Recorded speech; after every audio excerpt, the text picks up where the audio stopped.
video has been a long time coming. I've found, unfortunately, that there are still people out there who don't know who George Soros is. So this video is for you.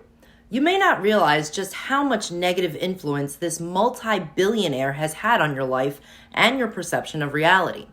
George Soros may just be the most dangerous man in America. He's dedicated his life and money to creating the America he envisioned by buying power and influence just about anywhere you can imagine. There are years worth of evidence of this, and you too can follow at least some of the money we know has been sprinkled around the country to get people to do his bidding. But I will share some highlights here to get you started. George Soros is the founder of the network known as Open Society Foundations, OSF, which claims to work to build vibrant and inclusive democracies whose governments are accountable to their people. They also call themselves the world's largest private funder of independent groups working for justice, democratic governance, and human rights. See what they did there? Using language that makes them seem humanitarian, but it couldn't be further from the truth. He is the founder of Soros Fund Management, which was reported to be one of the most profitable firms in the hedge fund industry.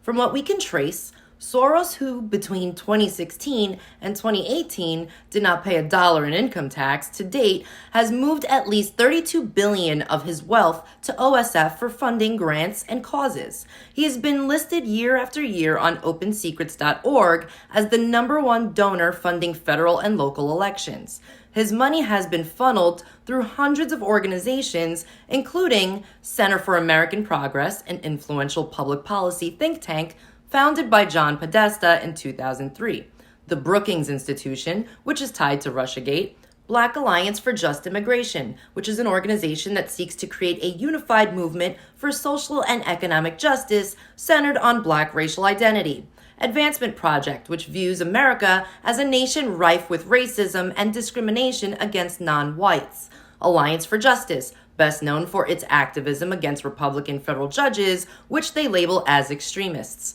America Votes, who right on their homepage boasts working with 400 partner organizations to lead collaborative efforts to advance progressive policies and win elections in key states. Immigrant Workers Citizenship Project, an open borders organization that advocates mass immigration and helps immigrants obtain U.S. citizenship. Institute for Public Accuracy, who sponsored Sean Penn's visit to Baghdad in 2002.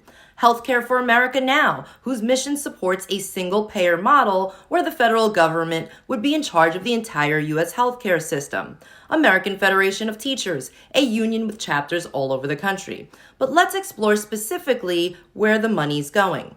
Soros has spent more than $40 million funding 75 progressive prosecutors nationwide who represent 20% of America, and all seem to follow the same playbook, refusing to prosecute what they call petty crimes, including misdemeanor charges, hit and runs, shootings, rioting, looting, eluding police, and trespassing, to name a few.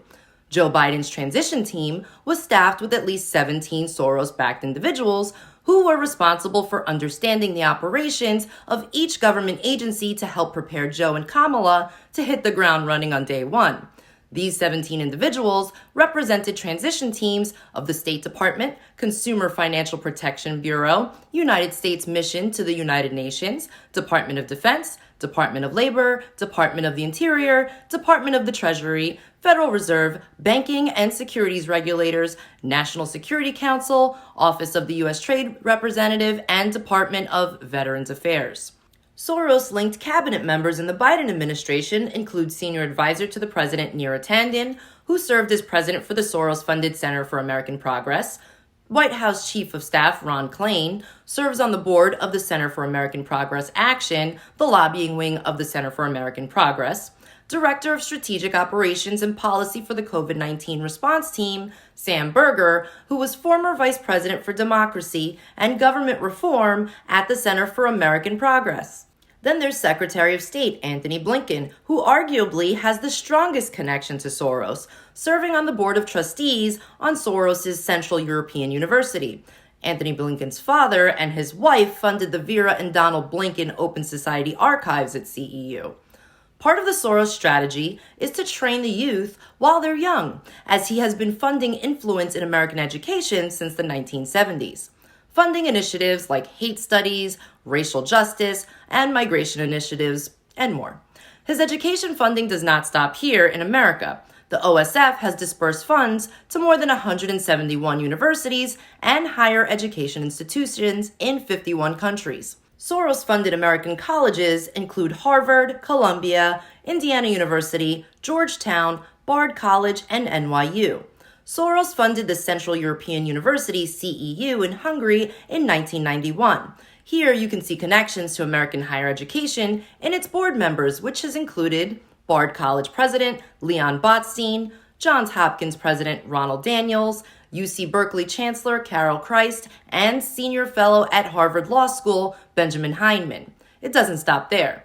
Soros has funded the highest profile media figures who also sit on boards of his organizations, including CNN's Christiana Manpour and Fareed Zakaria, NBC's Lester Holt and Chairman Cesar Condi, Washington Post's Sally Busby, Associated Press Executive Editor Julie Pace, Reuters Editor-in-Chief Alessandra Galloni, CBS's Margaret Brennan, NPR's President and CEO John Lansing, PolitiFact Editor-in-Chief Angie Dronbig-Holen. Others include those employed by the New York Times, the LA Times, the Baltimore Sun, ABC News, and more. NPR has received nearly $2 million from Soros to hire up to 100 new reporters. Those media outlets that dare to try allow speech against him have been branded conspiracy theorists and taxpayer-funded anti-Semitism against George Soros and have had investigations brought against them by the U.S. Agency for Global Media. In June last year, the FCC approved the Soros-backed Latino media network takeover of 18 Hispanic radio stations in major cities across the country. The network is run by two former Democrat operatives who worked on Barack Obama and Hillary Clinton's campaigns. Actress Eva Longoria is a financial backer via the investment firm Lakestar Finance. Soros, along with billionaire LinkedIn co-founder Reid Hoffman, backed a fact-checking project called Good Information, Inc. to fight disinformation. Soros spent $30 million to fight voting disinformation.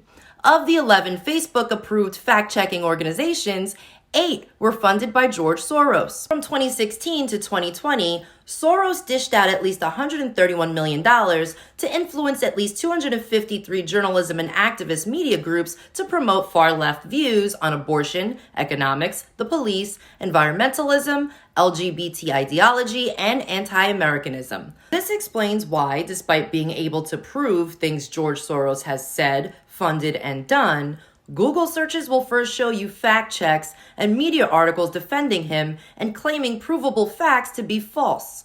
Now you understand why he's the most dangerous man in America. He funds what you learn in education. He funds your thoughts on liberal ideology through fact checkers, traditional media, and social media. He funds our laws through politicians and prosecutors. He funds activists to create your perception of social justice, and think tanks who not only help educate based on his ideologies, but pressure those who have been funded by him to continue to follow his playbook. Considering the 50-plus years and billions of dollars Soros has invested into every aspect of our reality, just how long into the future will his influence remain? How much of our reality has been shaped by this one individual? Are so many people so easily corruptible by dark money that they're willing to give up their morality? When does it stop? I urge you to follow the money for yourself. The connections are endless. Thanks for listening.